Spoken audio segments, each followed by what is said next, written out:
శ్రీమాత్రే నమః. అందరికీ నమస్కారం. మార్గశిర మాసం శుక్రవారం రోజు వినవలసిన కథ. ఈ కథను విన్నవారికి, చదివిన వారికి సకల శుభాలు జరుగుతాయి. అలాగే లక్ష్మీదేవి అనుగ్రహం తప్పకుండా కలుగుతుంది.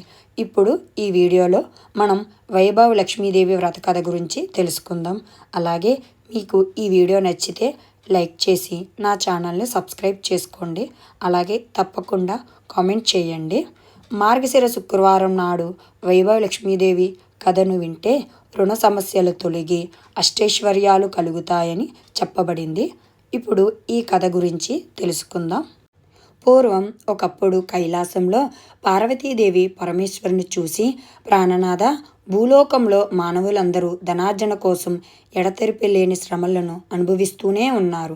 అయినా వారిలో అతి కొద్ది మంది మాత్రమే ఐశ్వర్యవంతులు కావడానికి, అత్యధిక సంఖ్యాకులు దరిద్రులుగానే భాషించడానికి కారణమేమిటి అని ప్రశ్నించగా, దానికి సమాధానంగా సర్వేశ్వరుడు చిరునవ్వు నవ్వి, దేవి, సర్వము వైభవలక్ష్మీదేవి దయను బట్టే ఉంటుంది. సమస్త సిరి సంపదలకు, ధనధాన్యాలకు ఆవిడే అధిదేవత. కావున ఎవరైతే ఆ సత్యాన్ని గుర్తించి ఆ ఐశ్వర్యలక్ష్మి యందు అంతులేని భక్తి కలిగి సదా ఆమెను ఆరాధిస్తూ ఉంటారో, వైభవలక్ష్మి యొక్క వ్రతాన్ని ఆచరిస్తుంటారో, వారి పట్ల మాత్రమే ఆ తల్లి యొక్క అపార కృపా కటాక్షాలు ప్రసరింపబడతాయి. అలా ఆమె దయకు పాత్రులైన వారు మాత్రమే తమ కృషిలో విజయులై అఖండ వైభవాలను సాధించగలుగుతారు. ఎవరైతే ఆమెను తృణీకరించి ఆమె అనుగ్రహాన్ని విస్మరించి అంతా తమ స్వయం కృషేనని విర్రవీగుతారో, ఎవరైతే వైభవలక్ష్మి స్వరూపమైన ధనాన్ని ఈసడిస్తారో వాళ్ళు ఏనాటికి ధనవంతులు కాలేరు. వారి కష్టమంతా కూడా మురికి గుంటలో పోసిన పన్నీరు వలె వృధా అయిపోతుంది. కాబట్టి ఎవరైతే ధనవంతులు కావాలని అనుకుంటున్నారో వాళ్ళు అవశ్యం ఆ తల్లిని ఆరాధించాలి, ఆమె వ్రతాన్ని ఆచరించాలి. అప్పుడే ఆమె కరుణకు పాత్రులై అఖండ సిరి సంపదలతో, రాజవైభవాలతో తొలతూగుతారు అని చెప్పాడు. అది విని పార్వతి, ప్రభు, ఆ వైభవలక్ష్మి ఎవరు? ఆమె చరిత్రను, మహత్యాన్ని వివరంగా సెలవీయమని కోరగా, తరుణేందు శేఖరుడు ఇలా చెప్పసాగాడు. దేవి, అత్యంత పుణ్యదాయకమైన శ్రీ వైభవలక్ష్మి చరిత్రను శ్రద్ధగా వినుమని చెప్పాను. పూర్వం ఒకప్పుడు భృగు మహర్షి ఆ పరాశక్తి కోసం తపించాడు. అందుకు మెచ్చిన ఆ అంబ మునికి కనబడి ఏం కావాలో కోరుకోమంది.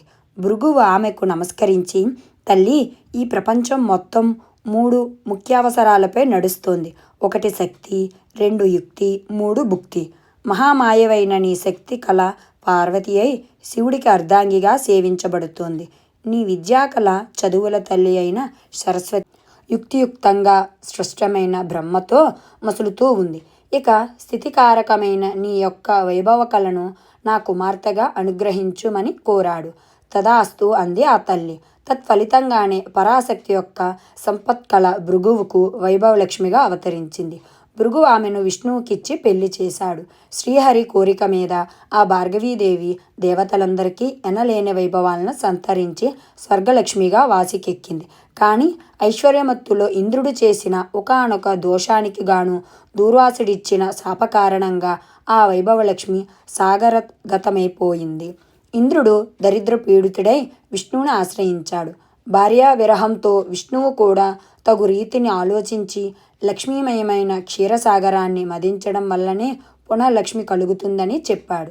ఆ కారణంగా దేవాసురుడు మందరగిరిని కవ్వంగాను, వాసుకి అనే మహాసర్పాన్ని కవ్వపు త్రాటిగాను మార్చి క్షీరసాగరాన్ని మదించగా ఆ వైభవలక్ష్మి తిరిగి ఆ సముద్రం నుంచి ఆవిర్భవించి లోకాలను కరుణించింది. ఆ సమయంలో ఇంద్రాదులు చేసిన ప్రార్థనలను మన్నించి ఆ తల్లి 8 మూర్తులుగా భాషించింది. ఆదిలక్ష్మి, ధాన్యలక్ష్మి, ధైర్యలక్ష్మి, గజలక్ష్మి, సంతానలక్ష్మి, విజయలక్ష్మి, విద్యాలక్ష్మి, ధనలక్ష్మి. ఈ 8 మూర్తుల్లోనూ సర్వశ్రేష్టమైనదే ధనలక్ష్మీదేవి. ఆమెనే వైభవలక్ష్మి, ఐశ్వర్యలక్ష్మిగా అని కూడా పిలుస్తూ ఉంటారు. అన్నాళ్ళు భార్గవిగా పేరొందిన ఆమె క్షీరసాగర మదనాంతరం క్షీరసముద్ర రాజతనయాగా కూడా పేరు పొందింది. ఐశ్వర్యప్రదాయిని అయిన ఈ తల్లి మహా అభిమాని. ఆమె యందు రవ్వంత అపచారం జరిగినా మన్నించదు. అందుకొక ఉదాహరణ చెబుతా విను. పూర్వం త్రిమూర్తుల్లో ఎవరు సాత్వికుల్లో పరీక్షించేందుకు ఋషులందరూ కలిసి లక్ష్మీదేవి తండ్రి అయిన భృగువును నిర్దేశించారు. తత్కారణంగా భృగువు ముందుగా సత్యలోకానికి తర్వాత కైలాసానికి వెళ్ళి శివ బ్రహ్మలిరువురిని తిరస్కరించి వారిని శపించి చివరగా వైకుంఠాన్ని చేరాడు. ఇక్కడ లక్ష్మీనారాయణులిద్దరూ పాచికలాటలో ఉండిపోయి భృగువును గమనించనూ లేదు మరియు ఆహ్వానించనూ లేదు. అందుకు ఆ ఋషి కోపించాడు. ఆ రమామాధవులిద్దరూ తనకు కూతురు అల్లుడు అవ్వటం వల్ల మరింత ఆగ్రహించి విష్ణువు యొక్క వక్షస్థలాన్ని తన్నాడు. అయినా విష్ణువు కోపించకుండా అతి శాంతంగా భృగువును ఆరాధించి శాంతపరిచి పంపివేశాడు. కానీ అందు నిమిత్తమై అమ్మవారు మాత్రం అలిగింది. తన నివాస స్థానమైన శ్రీహరి వక్షస్థలాన్ని తన్నిన భృగువు మీద, భృగువుని శిక్షించకుండా వదిలేసిన శ్రీహరి మీద కూడా అలిగి వైకుంఠాన్ని వదిలిపెట్టి వెళ్ళిపోయింది. స్వీయాభిమానం కోసం భర్తనైనా సరే వదులుకోగలదా తల్లి? అలాగని భక్తులను మాత్రం వదలదు సుమా. భక్తులంతా ఆమె బిడ్డలే కదా, బిడ్డల దోషాన్ని తల్లి క్షమిస్తుంది. ఆ విధంగా వైకుంఠాన్ని వదిలి భూలోకంలో తనని ఆరాధించే భక్తకోటిని ఉద్ధరించేందుకై కులహాపురం వేంచేసింది. పార్వతి భక్త సులభ అత్యంత కరుణామయ అయిన ఆ తల్లి లీలలెన్ని చెప్పినా తనివి తీరవు. ఉదాహరణకు ఒక కథ చెబుతా విను. చాలా కాలం పూర్వం ప్రతిష్టానపురంలో శీల, సుశీల, గుణశీల, విశాలలనే నలుగురు అక్కా చెల్లెళ్ళు ఉండేవారు. వైభవలక్ష్మి భక్తులైన ఆ నలుగురికి ఉన్న ఊరిలోనే ఉన్నంత వంశ సంజాతులైన నలుగురు యువకులతో వివాహాలు జరిగాయి. ఈ పిల్లల అదృష్టమా అన్నట్టు వారి భర్తలు నలుగురు కూడా వివిధ వృత్తుల ద్వారా చక్కని సంపాదనను కలిగి ఆస్తిపరులై ఆరోగ్యవంతులై విరాజిల్లేవారు. కానీ రాను రాను వారిలో అహంకారం పెరిగి దైవచింతన తగ్గింది. ఆ తల్లి అనుగ్రహాన్ని విస్మరించి అంతా తమ ప్రయోజకత్వమేనని అనుకున్నారు. మహాపండితుడైన స్త్రీల భర్తకు తన పాండిత్యం వల్లే ప్రపంచం తనని గౌరవిస్తుందనే అనే గర్వం కలిగింది. ఇందులో లక్ష్మీదయ ఏముంది? నా నోట్లో విద్య ఉంది, ఎంత గొప్ప వాళ్ళైనా నాకు డబ్బులు ఇచ్చి సన్మానించక ఏం చేస్తారు అని భావించి అందరినీ నిర్లక్ష్యం చేయసాగాడు. ఎంతటి ధనవంతులైనా బలవంతులైనా తన విద్య ముందు బలాదూరేనన్నాడు. అందుకు ఆ తల్లి అలిగి అతనికి గుణపాఠం చెప్పాలనుకుంది. అంతటితో అతడి పాండిత్యానికి విలువ లేకుండా పోయి సంపాదన పడిపోయింది. సంపాదించినదంతా ఖర్చయిపోయింది. చివరికి చిరిగిన వస్త్రాలతో మిగిలాడు అతడు. అతని దరిద్రం అతన్ని సమాజానికి దూరంగా నెట్టేసింది. అతడి సంసారం మొత్తం ఆకలి దప్పులతో అల్లాడిపోసాగింది. రాజుగారి ఆస్థానంలో ఉపదళపతిగా ఉండే సుశీల భర్త ఒకానొక యుద్ధంలో అపూర్వ విజయం సాధించి రాజు చేత గౌరవించబడి అహంకారంతో తన బలం ముందు ప్రపంచమంతా దాసోహమేనని విర్రవీగాడు. తన ధనార్జనకి తన బలమే కారణమనుకున్నాడు. అందులో ఆ తల్లి ప్రమేమే లేదన్నాడు. అమ్మవారి దయ తప్పగానే అతడిలో గల సద్బుద్ధి నశించి దుర్బుద్ధి ఏర్పడింది. గొప్ప ధనవంతుడితో విరోధానికి దిగాడు. తాను కోరిన ధనమీయకపోతే అతన్ని నాశనం చేస్తానన్నాడు.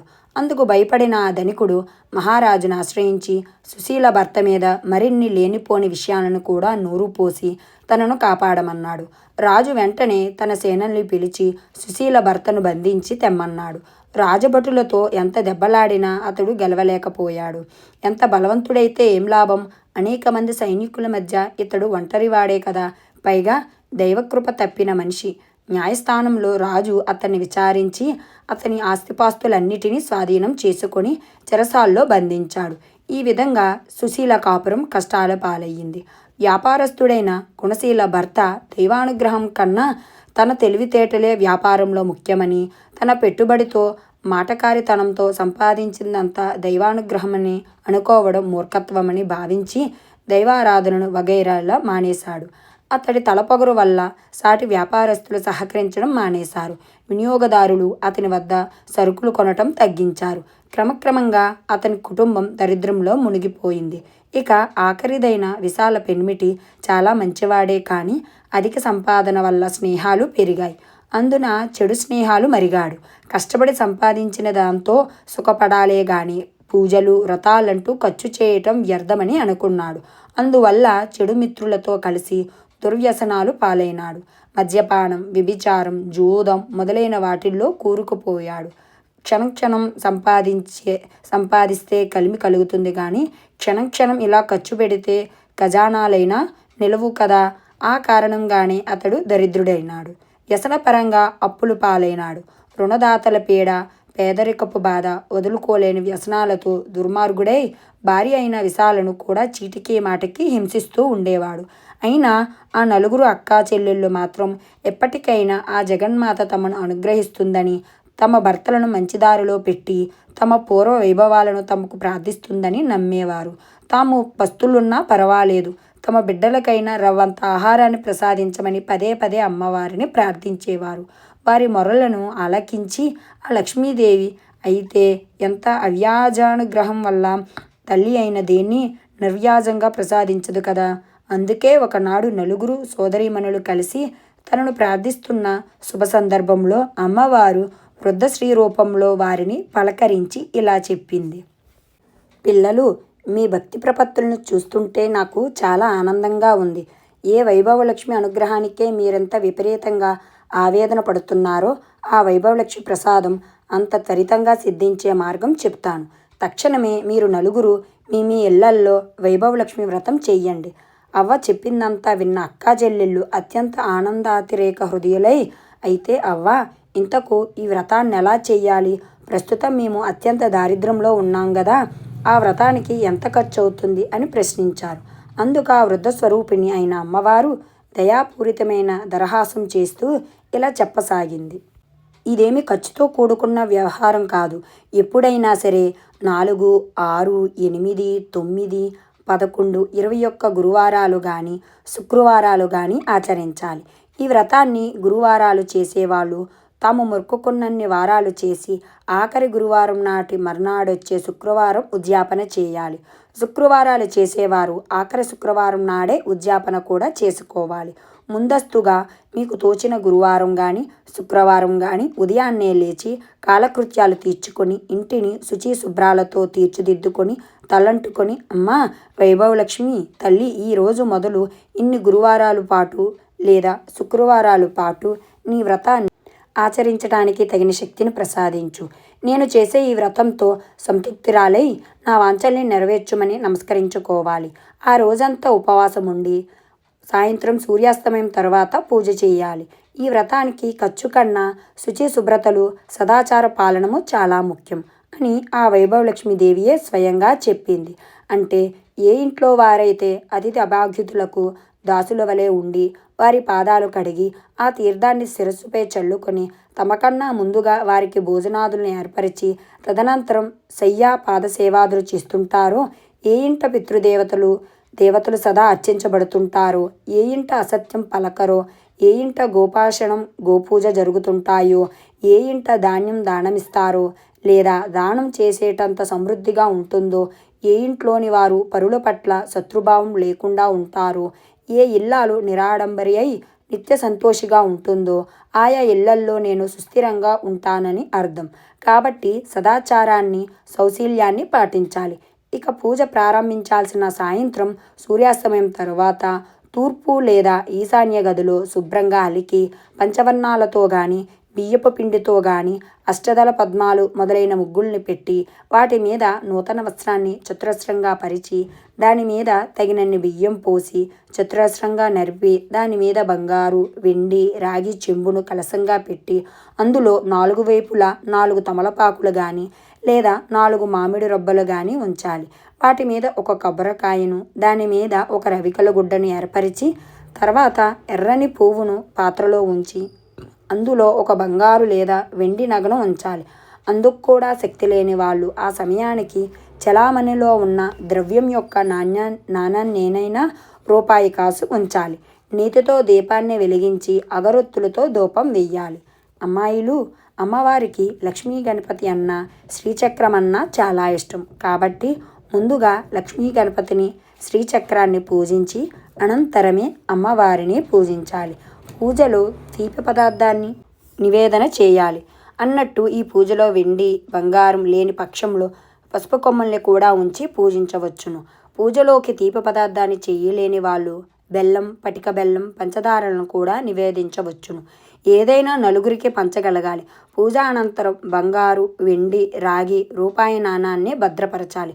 కలశంలోని నీటిని సంతానాన్ని కోరేవారు మామిడి చెట్టు మొదల్లోనూ, సౌభాగ్యాన్ని కోరేవారు తులసి చెట్టు మొదల్లోనూ, అనుకూల దాంపత్యాది విషయాలను కోరేవారు మల్లె మొదలైన మంచి పూల చెట్లలోనూ మొదల్లోనూ పోయాలి. కేవలం ధనకాంక్ష కలవారు ఆ నీటిని తాము మాత్రం దంపతులు స్వీకరించాలి.